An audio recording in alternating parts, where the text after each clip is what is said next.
Hello there, you're now with me, Hen Gui, for 5 p.m. English news on TVS. Let's dive into the news. Residents in Sematan are encouraged to make use of the available land to host ecotourism activities.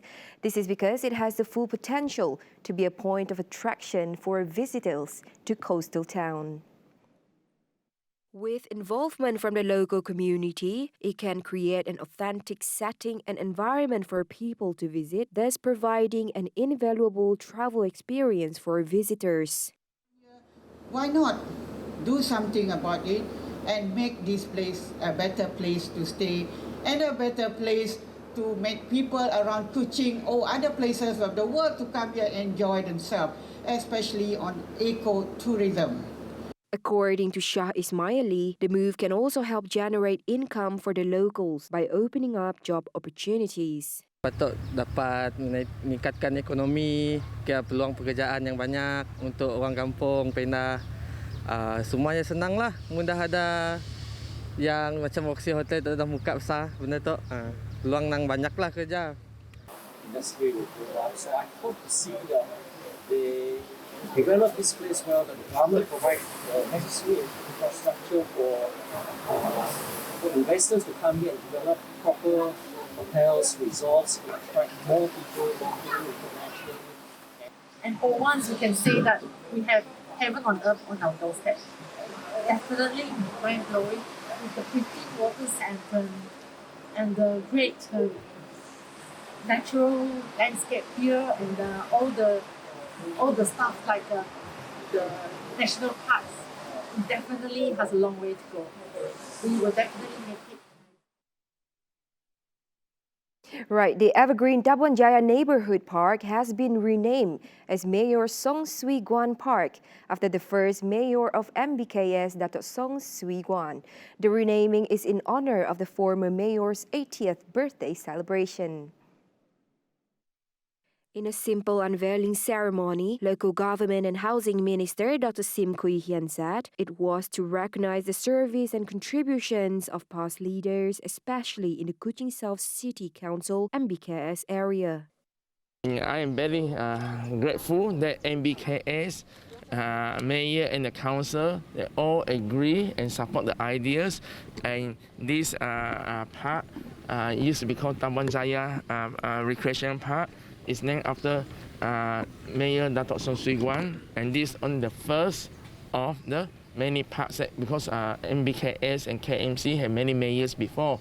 Song took office in October 1981 when he was appointed as councillor of the then Kuching Municipal Council KMC and later as chairman in 1982. He then became the first mayor of MBKS in 1988. Kuching's famous landmark, the White Cat statue, was also erected when he was in office. At the same time, the Kuching South City Council also focuses on park improvements. So I think that set a very good example that this park will be used not only for recreation, but like before, we were also. I think at the moment you can always see that.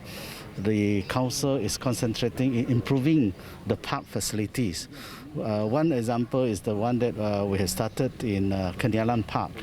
All right. The search for a missing boatman of Igan Waters commenced today following a report of a fishing boat crewman suspected to have fallen overboard on Sunday. The Malaysian Maritime Enforcement Agency, MMEA, received a report from Ulu Lanang Police Station, and the boat was believed to be about 19 nautical miles from Kuala Igan when the incident happened. The missing crew is identified as 28-year-old Azri Shafian Floren and was last seen to wear a blue shirt and black shorts.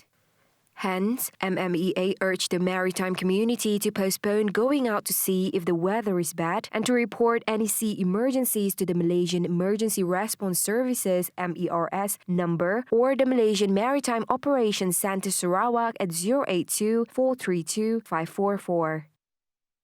Right, Kota Samarahan Narcotics Criminal Investigation Department, or NCID team, arrested a man on Sunday, April 11th, after he was found in possession of 40 straws of drugs believed to be shabu. The 26-year-old was arrested around 3 p.m. at Jalan Kampong Empila wearing a bag marked first aid kit. Acting on intelligence information, Kota Samarahan NCID arrested the suspicious man by the side of Jalan Kampong Empila. A further search led to the discovery of 4 transparent plastic packets. The suspect was arrested and the items confiscated to assist with the investigation under Section 39A(1) of the Dangerous Drugs Act 1952. As such, the suspect is also being investigated under Section 15(1)(a) of the Dangerous Drug Act 1952. Hello there and welcome back. Now moving on, a total of 2,312 Kapit residents went for free COVID-19 RT-PCR swab tests over the weekend. On Saturday, the Health Department held mass testing at Kapit Bazaar, Kapit Express Terminal, Kapit Town Square, Terasang Market, and Kapit Night Market from 9 a.m. to noon and from 2:30 p.m. to 6 p.m. Furthermore, arrangements were made to prevent overcrowding, and a total of 1,520 were tested. On Sunday, swab tests were conducted at the Bletih New Township Basketball Court, where 792 people were tested. The samples were then sent to Kuala Lumpur and Kuching for analysis. It is understood that the results will be known in 3 to 4 days' time via MySejahtera. Now, the digitalization in various aspects of life has become the pulse of the country's economic and social development. Communications and Multimedia Minister Datuk Saifuddin Abdullah said community involvement in the digital economy also provided wider opportunities in the job market. He added various digital-related initiatives would be continuously implemented by the government to help those affected by COVID-19. Now, the newly launched cloud-based and cybersecurity services for the government is expected to enable the sector to quickly expand and deploy new smart services across various agencies at lower cost. The comprehensive cloud-based services include infrastructure as a service, platform as a service, software as a service, cloud-based professional services, as well as managed cloud-based services for the government. The initiative was launched by Prime Minister Tan Sri Muhyiddin Yassin at TM1's Klang Valley Core Data Center, or KVDC, together with Minister in Prime Minister's Department for Economy, Datuk Sri Mustafa Mohamad. Meanwhile, according to TM Group Chief Executive Officer Imri Mokhtar, the initiative can also improve service delivery to the people and drive digital adoption nationwide. On cybersecurity, he said TM is working with 300 trained engineers from the Malaysian Armed Forces and Cybersecurity Malaysia. Now wrapping up the 5 p.m. news with some sports development. Sarawakian Queenie Ting gave it her all as she set a new national record of 48.56 meters in the women's discus event en route to the gold medal at the Malaysia Athletics Grand Prix at the National Sports Council, or NSC, mini stadium in Bukit Jalil.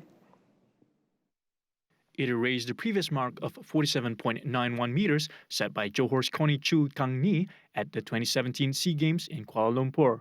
Connie, meanwhile, came in second today with a distance of 45.53 meters, while Negeri Sembilan's Yap Jenzan took bronze with 44.82 meters.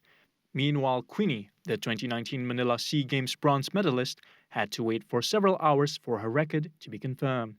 Queenie, whose previous personal best of 46.51 meters was set at the Malaysia's Athletics Federation's MAF meet in 2019. The two-day Malaysia GP is the first competitive meet for the most of national athletes since the pandemic began early last year. And that concludes the 5 p.m. English news on TVS. As usual, don't forget to tune in for the Nightline 11:30 p.m. with Ruben Gomez. With that, I'm Hendy Gui and have a pleasant day.